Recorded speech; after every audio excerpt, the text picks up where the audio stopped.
Seja bem-vindo ao canal da Mútua, Caixa de Assistência dos Profissionais do CREA. Inscreva-se no nosso canal e ative o sininho das notificações para ser informado de todas as novidades.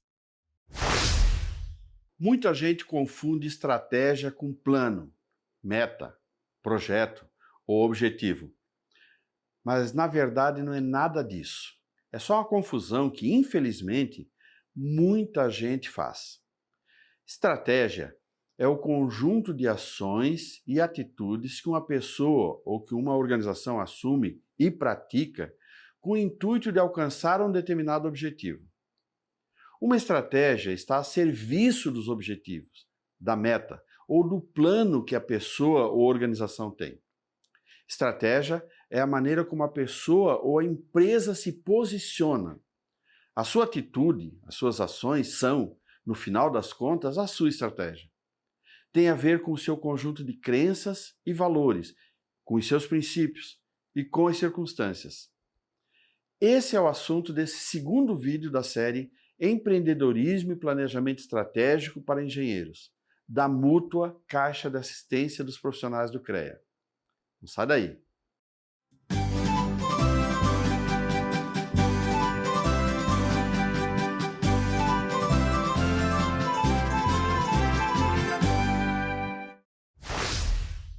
Sabe o que a Mútua pode fazer por você e sua família? A Mútua é parte do sistema Confea-CREA, que atua para valorizar os profissionais das áreas tecnológicas. Ela é o braço direito que apoia esses profissionais quando eles mais precisam. Com um programa de inclusão, previdência complementar, planos de saúde, seguros e financiamentos, além de benefícios exclusivos para mulheres e pessoas com deficiência. Agora você já sabe, a Mútua é uma parceria para o seu futuro. A Mútua é para todos. Duas pessoas, duas empresas ou duas organizações podem ter os mesmos objetivos, mesmas metas, mesmos planos e ter estratégias diferentes. Eu costumo dar o exemplo de dois advogados. Os dois têm como objetivo salvar, livrar o cliente ou, no mínimo, reduzir a pena dele. Mas um desses advogados opta por desqualificar as testemunhas contrárias ao caso do seu cliente, enquanto que o outro advogado, com o mesmo objetivo, livrar o seu cliente, opta por buscar a prova de que o seu cliente é inocente. Então, tudo depende da convicção que a pessoa, que a organização tem. O que determina as suas estratégias depende do que ela acredita, depende do que ela realmente acha que é o certo a ser feito.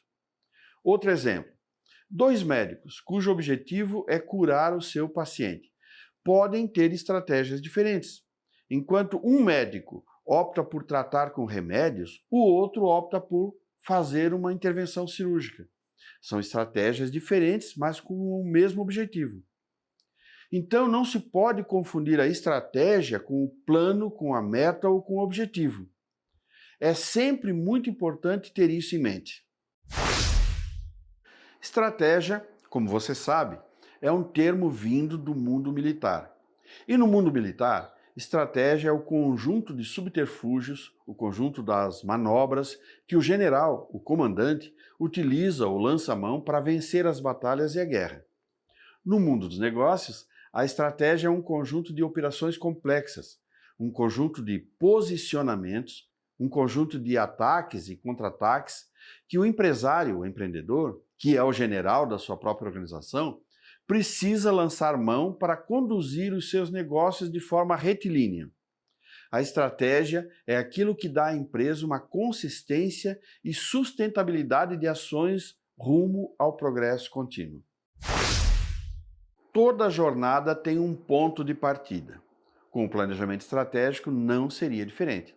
Isso significa que, para que se possa fazer um planejamento estratégico para o escritório, é necessário ter uma base, alguns pressupostos, alguns conhecimentos prévios. É preciso conhecer minimamente a empresa, o ambiente em que ela atua, quem são os seus concorrentes, quem são os seus potenciais clientes, a sua posição no mercado, ou seja, quanto do caminho já foi percorrido. Aliás, e importante, para saber quanto do caminho já foi percorrido, é necessário saber onde se quer chegar e quando. É preciso determinar as metas de curto, médio e longo prazo. Metas de curto prazo são objetivos mais simples ou urgentes que devem ser realizados em 6 meses ou 1 ano. As metas de médio prazo são objetivos de média complexidade que serão realizados entre 1 a 3 anos. E as metas de longo prazo são objetivos robustos, de alta complexidade ou dificuldade, e que, para serem realizados, exigem muito planejamento, operações intermediárias e o concurso de parcerias. Geralmente não são obtidas em menos de 5 anos e pode estar no horizonte de até 10 ou 15 anos. A conquista dessas metas depende de planejamento. O consultor Alberto Costa, na série Atitude Pro, publicada no canal 893, nos ensina que planejamento existe não para determinar como será o futuro, e sim para nos dar a possibilidade de pensar em todas as implicações das decisões que podemos tomar. E ele continua: o planejamento não é feito para dar certo. Raramente teremos uma realidade que seja conforme aquilo que foi colocado no plano. Então, o valor do planejamento decorre dos benefícios da atividade de planejar o futuro, de antecipar implicações e consequências das nossas decisões, de imaginar cenários. Sendo assim, ainda de acordo com Alberto Costa, o plano não é tão importante. O mais importante é modelarmos a nossa maneira de pensar. A visão de futuro é o destino para onde nos dirigimos, e o trabalho de planejar é o trabalho de identificar o caminho, ou as alternativas de caminho, que temos para ir de onde estamos para o destino que nós definimos, considerando toda a conjuntura, todas as variáveis possíveis, sejam elas controláveis ou incontroláveis. Os termos missão e visão de uma empresa são certamente algumas das coisas mais mal compreendidas do mundo dos negócios. E isto se deve, claro, ao fato de que a gestão é um campo de conhecimento onde encontramos, infelizmente, muitos aventureiros e charlatões. Gente que leu 1 ou 2 artigos, ou viu 2 ou 3 vídeos na internet e acha que sabe o bastante para sair vendendo consultoria ou dando palestras. Pessoas que não veem necessidade no domínio das teorias da administração, porque não percebem que a administração é uma ciência social aplicada.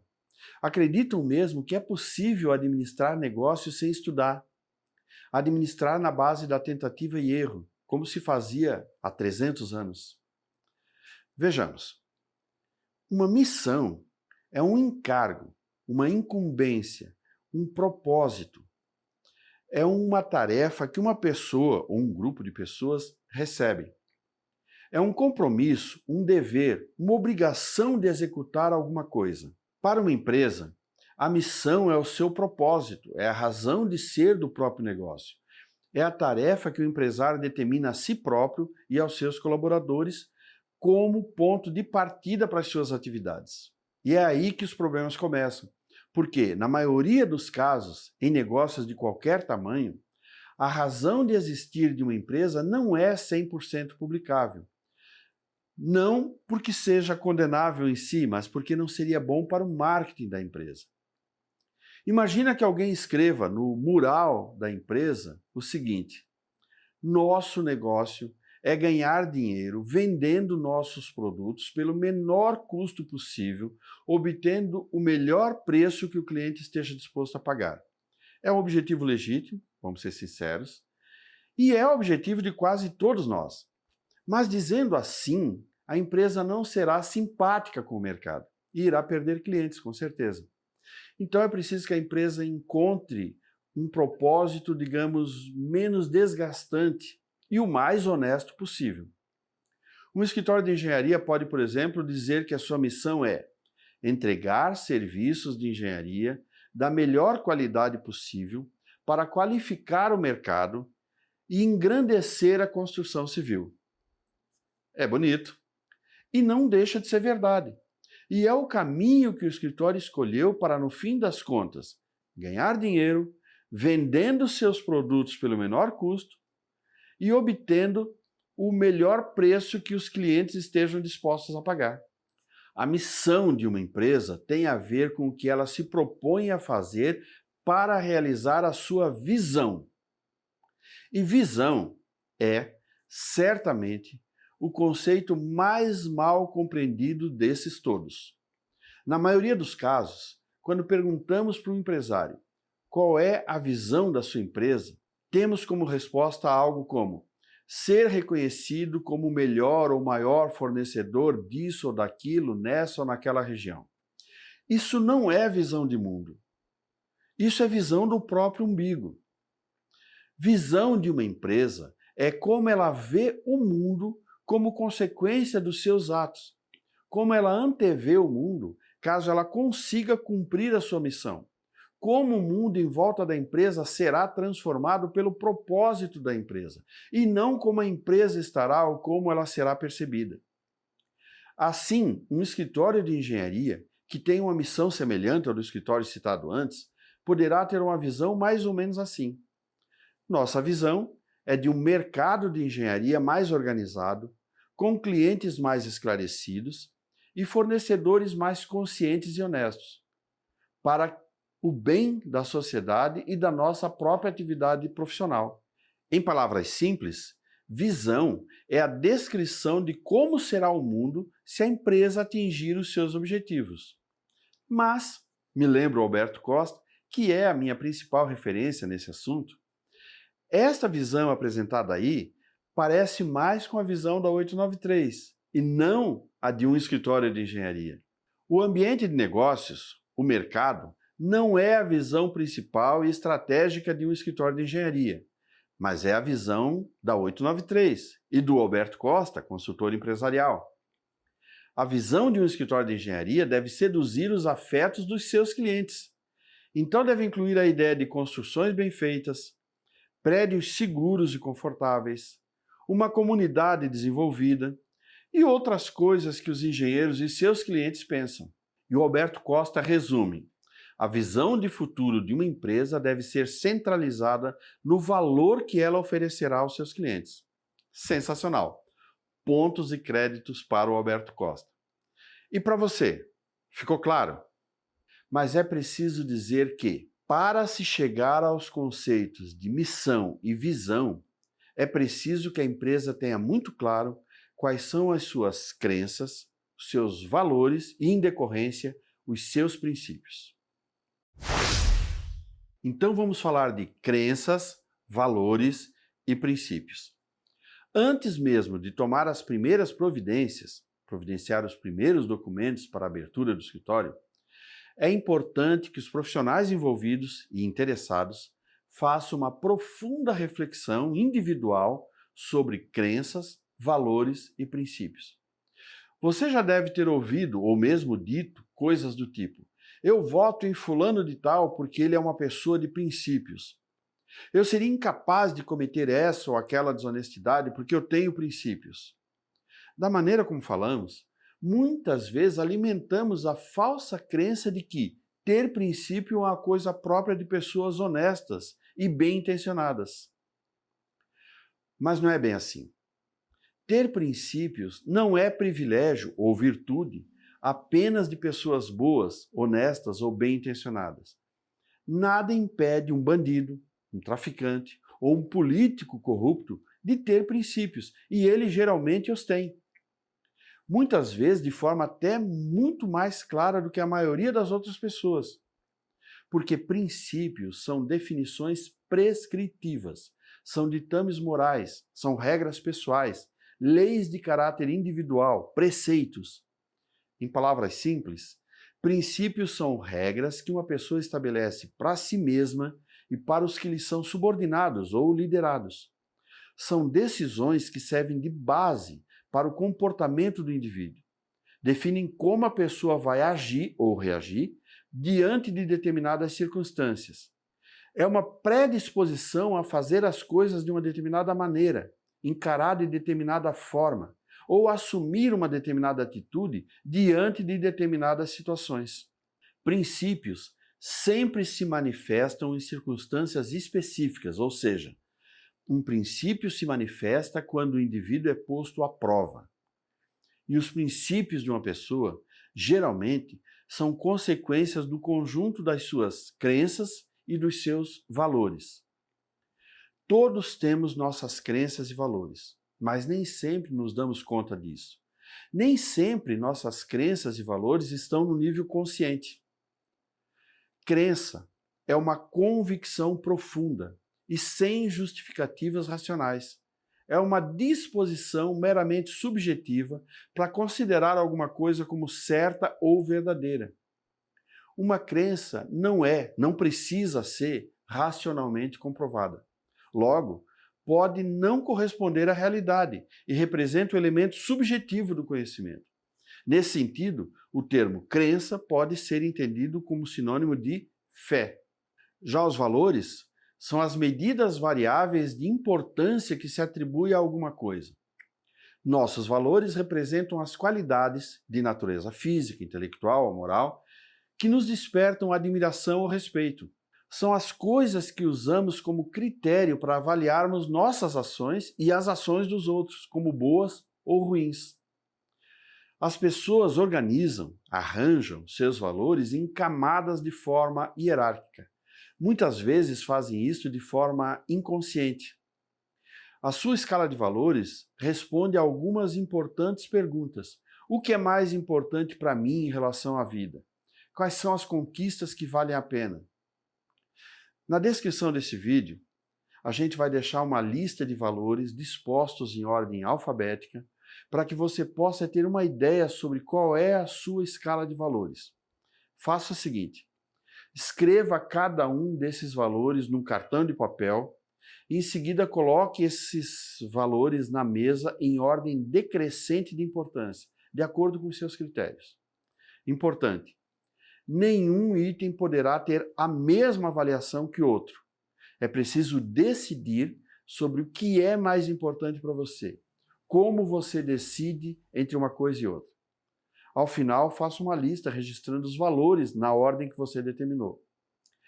Essa será a sua escala de valores. E você verá como esse exercício é difícil, mas não desista, ele pode ser muito útil. A sua escala de valores cria a vida que você vive.